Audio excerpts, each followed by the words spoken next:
This presentation will be about oxidation numbers.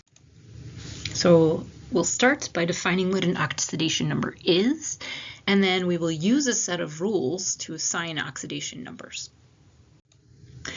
So what is an oxidation number? An oxidation number is the charge of an atom if the bonds in the compound were fully ionic. So for example, in NaCl, sodium would be 1 plus and chlorine would be 1 minus. And if you are wondering why I'm writing it as this, when you put the charge on your ion, you normally go like that. And if you were to specify, let's say we had calcium, you already know this, you've been writing it as 2 plus, not plus 2. And that is for clarity's sake, because we don't want to be confused between adding in the next ion and the ion having a charge. So that just refers to the same format that we use when we're talking about how to write an ion. All right, so that brings us to the oxidation number rules. Every atom in your formula will have an oxidation number. The way that we assign them is based off of these 6 rules. So 1, the oxidation number of atoms in neutral molecules sum to 0. Those of the atoms in an ion sum to the charge of that ion.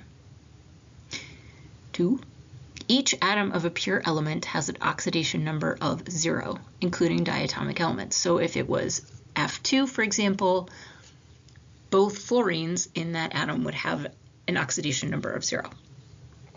In monatomic ions, the oxidation number is the charge on the ion. 4, in compounds containing fluorine and 1 or more elements, the oxidation number of fluorine is always 1, every single time. Rule 5, in most compounds, the oxidation number of hydrogen is plus 1, and oxygen is 2 minus. But there are exceptions, and those include hydrogen and metal hydrides, where the oxidation number will actually be negative. And rule 6, unless combined with oxygen or fluorine, chlorine and bromine have an oxidation number of 1 minus. So let's try to apply these rules. So it starts with H2SO4, and if we look down our list, by rule 1, we know that it should sum to 0, because this is a neutral compound. By rule 5, we know that the hydrogen should be plus 1, and the oxygen should be 2 minus. We have 4 oxygens. 4 times 2 minus is minus 8, and we have 2 hydrogens, so that's plus 2. You know the sulfur is going to be the opposite of that. So 2 minus 8 is negative 6, and we need the sulfur to be a positive, so we get 6 plus when we put that together. Okay, let's try calcium fluoride.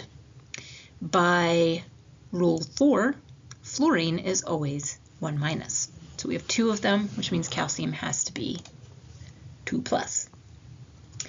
All right, now let's try our lithium hydride.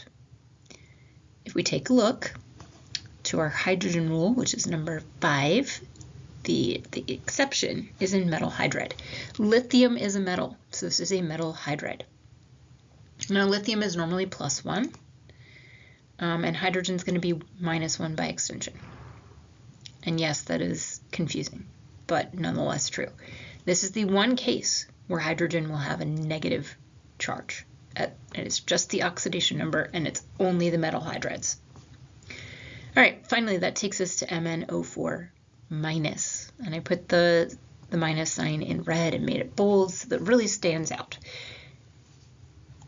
By rule 5, oxygen is 2 minus. There are 4 of them. So we will have the charge on manganese plus the charge on all of those oxygens is equal to negative 1.